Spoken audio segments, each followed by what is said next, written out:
السلام علیکم ورحمۃ اللہ وبرکاتہ۔ پیارے نبی صلی اللہ علیہ وسلم کی پیاری سنتیں، اس پہ ہمارے لیکچر چل رہے ہیں۔ آج کا ٹاپک ہے قیام اللیل کی سنتیں۔ آپ صلی اللہ علیہ وسلم نے فرمایا، رمضان کے بعد محرم کے روزے سب سے افضل روزے ہیں جو کہ اللہ کا مہینہ ہے، اور فرض نماز کے بعد رات کے نوافل سب سے افضل نماز ہے۔ مسلم کی حدیث ہے۔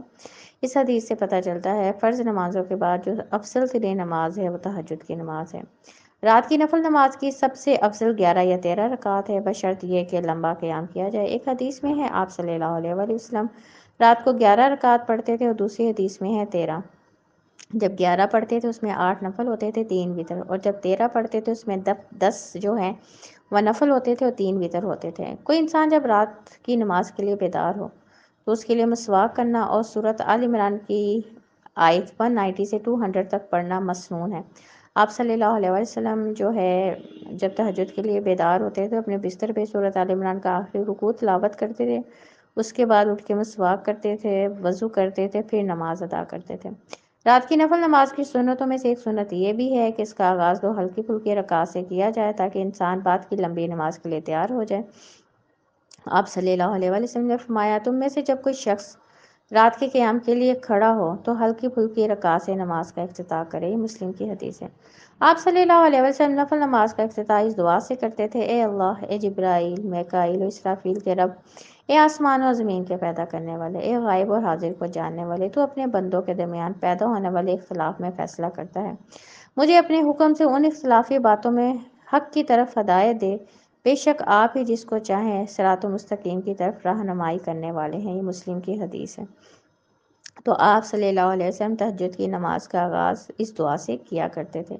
رات کی نفل نماز کو لمبا کرنا سنت ہے۔ آپ صلی اللہ علیہ وسلم سے سوال کیا گیا کون سی نماز افضل ہے، تو آپ صلی اللہ علیہ وسلم نے فرمایا جس میں قیام لمبا کیا جائے۔ مسلم کی حدیث ہے۔ آپ صلی اللہ علیہ وسلم تہجد کی نماز میں قرآن پاک کی تلاوت بہت زیادہ کیا کرتے تھے۔ ایک حدیث میں آتا ہے کہ ایک بار آپ صلی اللہ علیہ وسلم نے ایک رکعت میں سورۃ بقرہ، سورۃ آل عمران اور سورۃ نساء مکمل پڑھی۔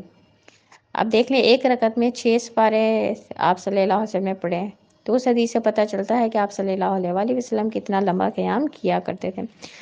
نفل نماز میں قرآن کی تلاوت کے دوران عذاب کی آیات پڑھتے وقت اللہ کی پناہ طلب کرنی چاہیے، رحمت کی آیات پہ اللہ کی رحمت کا سوال کرنا چاہیے، اور تسبیح کی آیات پہ اللہ کی پاکیزگی بیان کرنا سنت ہے۔ آپ صلی اللہ علیہ وسلم ٹھہر ٹھہر کر قرآن پڑھتے تھے، اور جب کسی ایسی آیت سے گزرتے جس میں تسبیح ہوتی وہاں تسبیح پڑھتے، جس میں اللہ سے سوال کرنے کا ذکر ہوتا وہاں سوال کرتے، اور جس میں عذاب کا ذکر آتا وہاں اللہ کی پناہ طلب کرتے۔ یہ مسلم کی حدیث ہے۔